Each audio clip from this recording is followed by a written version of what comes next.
Welcome to Trust Talks. I'm your host, Robert Porter Lynch.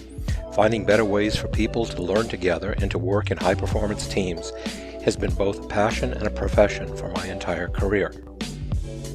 Our special guest today is Lisa Lefevre, a highly accomplished expert in building learning systems for high-performance teams across the globe. Then we'll discuss some of the best practices in empowering participants in what's called an immersive learning experience. Today's Trust Talk centers on how to engage and empower teams to develop skills that make collaboration come alive. Welcome, Lisa. And would you first tell us a bit about your background and your career? Robert, thanks for having me today. I'm excited to be here because I had such a great experience at my recent program I attended, of which you facilitated and designed. I have a strong background in education and entrepreneurism. For over 25 years, I have been a professor of marketing at Rochester Institute of Technology in upstate New York. I have also worked on executive programs through Duke University. I was at Duke Corporate Ed, and my specialty is learning methods, where we create and design immersive learning experience for executives. So we blend in academics, real world, and business into the learning experience. Also, I had the great privilege to go over to the Technical University of Budapest in Hungary for several years for executive training. And in particular, I worked on strategic HR and building capabilities, but my most memorable experience was that of helping with cultural change. And when they were transitioning from communism to capitalism, I helped the executives move through that as they were leading the entire country through business. Well, that sounds like you've had quite a lot of experience, and you've seen the good, the bad, and a lot of mediocrity in between. So what drew you to this Trust workshop in the first place? Oh, I'm passionate about learning. I love learning, and I will always be a lifelong learner. And it's important to me that we respect people's time and their objectives, what they're trying to learn. And I want everything that's possible to focus on the learner to make it an impactful experience. So what drew you to this Trust workshop in the first place? Well, I'm very fortunate. I belong to Emmanuel Lutheran Church, and one of their lifelong and learning offerings is that on faith, vocations, and economics. So as an enrichment program, I was real excited to attend this particular program because it was involved with trust and building trust. And it's at leadership all levels. It can apply to a family. So the reason I attended and have been coming to these, it's really a great way to enrich my life on a personal basis. Lisa, tell us a little bit about why you think trust is so important to leadership and why the experience that you had was so valuable to you. Well, not only as a marketing professor, where we talk about brand identity frequently, trust is really important to me on a personal and professional basis. It's been one of the best compliments that I have had, in that I had the ability to build trust and that I had heart.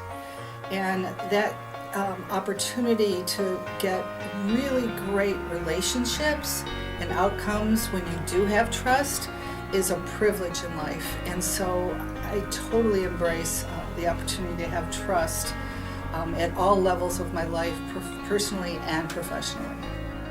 Thanks, Lisa. Before you came, you really didn't know anything about the learning design of the workshop. So I'm interested, from your professional experience, what did you really see happening? The workshop lasted an hour and a half, and I felt like I was there for about 15 minutes.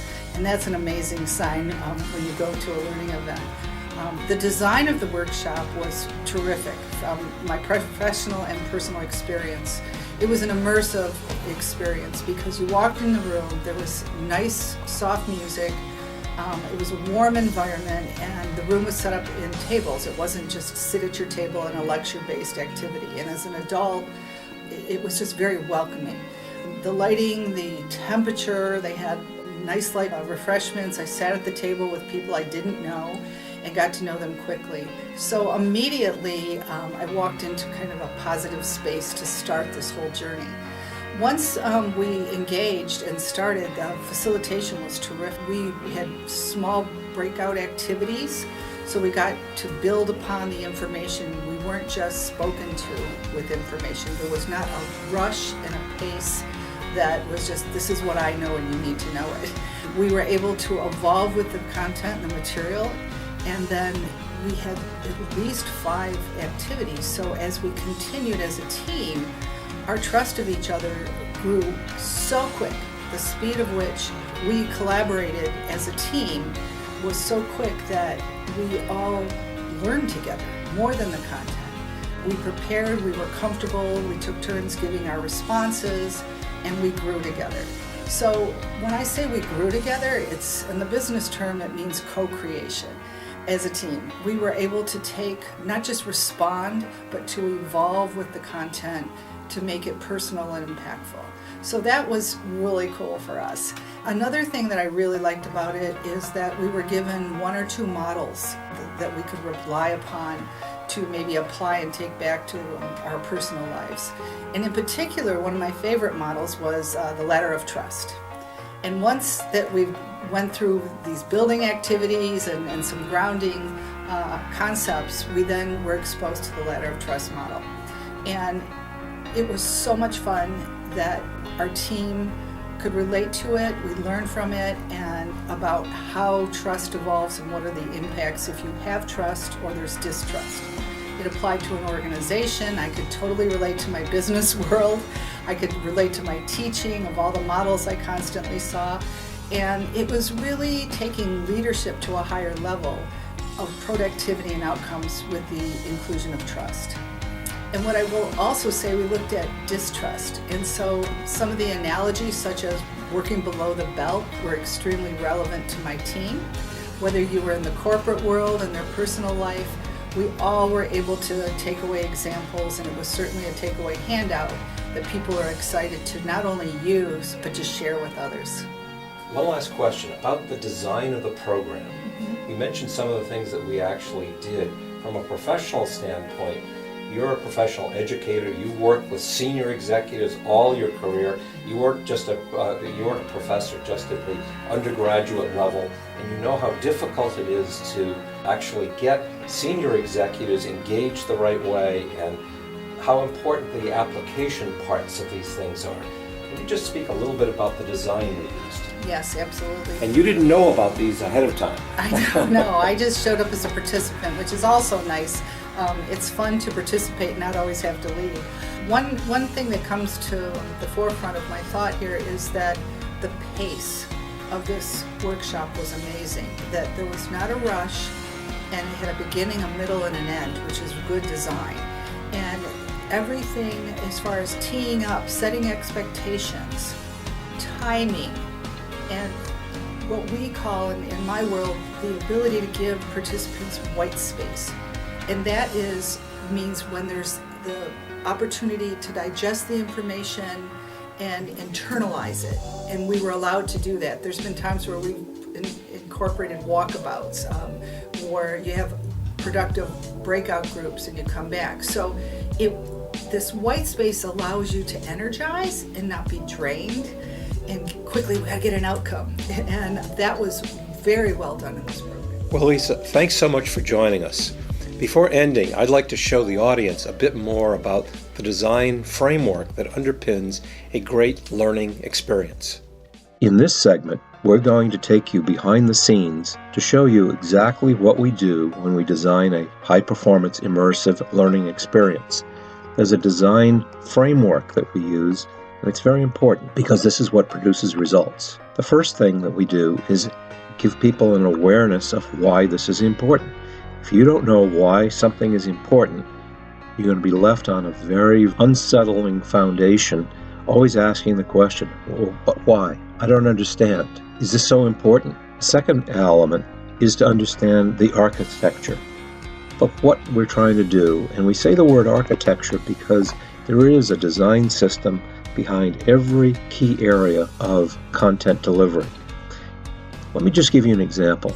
If I show you a picture of this house, you have conjured in your mind a number of things that have to do with a house. Obviously, it has an outside, it has an inside. On the inside, there's a bedroom, there's a kitchen, there's a living room, etc. So when I say the word house, you have a design architecture in your head.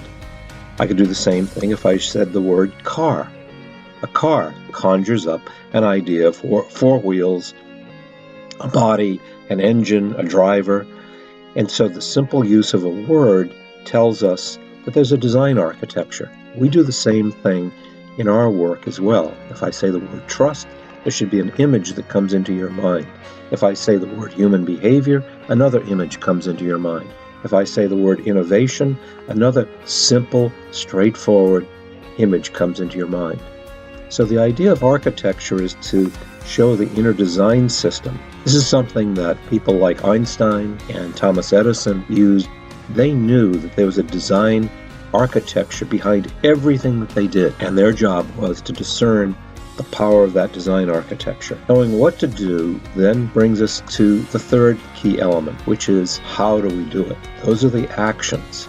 If I can't take the why and the what and turn it into the how, then I've left out a key element of actually producing results.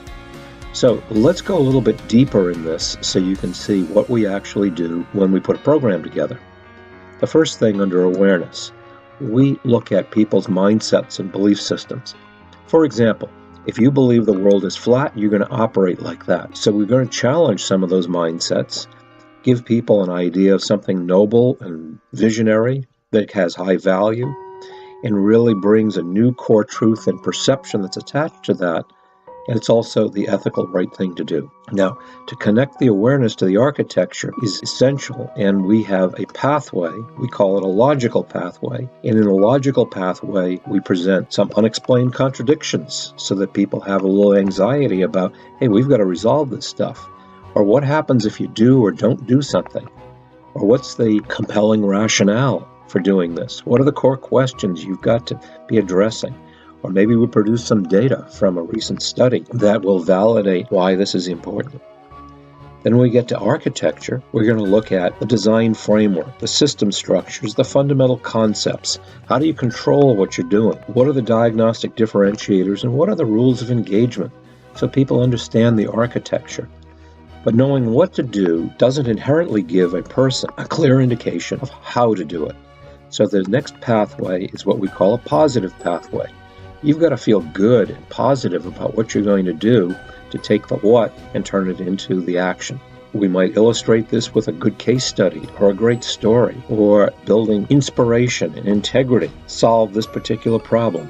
There's a language which we call a language of possibility. Also, we might present a recognized authority that says, hey, I've done it, and this is how it's done, and why it's important to you.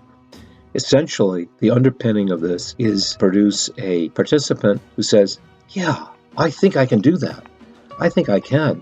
And I'm going to get some good results out of this. This is part of what my objective is for being here and what I want to do when I leave the workshop. So then under actions, we're going to give the participant, what are the best practices that you use? What does a plan and a program look like? What are the skills and the standards of practice? What's the language of action to move things forward? How do I set up results that are rewarded so people continue on the pathway? And how do I get the most speed, the most performance, and in a business situation, the greatest profit that I can generate? Now, that creates the last pathway, which is what we call the results pathway. And that is, as we move from action into producing results, I need, as a learning experience, to know the success and failure benchmarks. How do I recognize people and compensate them for what they do? How do I get leaders involved? And how do I get my team, my peers involved? How do we remove obstacles? And how do I apply this to a real-life situation that I have right now, and also create a pilot project, perhaps, as the first step after I leave the workshop? That reinforces or reframes what my core beliefs were at the very beginning, so that I have a new way of seeing the world and operating in the world and connect the loop between the why, the what, and the how. Now, we also try to make sure that our workshops engage leaders, because leaders are important, whether they be middle level, emerging leaders, or senior leaders. The leaders are the ones who are going to end up adopting a program like this, reinforcing it, making sure that it works, and also make sure that people are recognized for the results that they produce. There's one last element that we need to cover about the value of an immersive learning experience. And that's the power that is gained from going through a cycle like this. First of all, adults gain the greatest benefit when content can be applied to an immediate problem, opportunity, or objective that gives it real-life value and impact. Now let's look at what the data shows us and the validation for this statement. We know that when adults immediately apply what they learn, 3 weeks later, they will have retained 80% of what they learned. That's value. However, if they just go to a seminar, and at the seminar, they just discuss something and don't get into the application of what they've learned, here are the results. When they don't apply, they've forgotten 80% 3 weeks later. That's why we are so emphatic about doing workshops to present real-time issues and produce real-time results. We look forward to having you attend one of our workshops sometime in the near future. Thank you.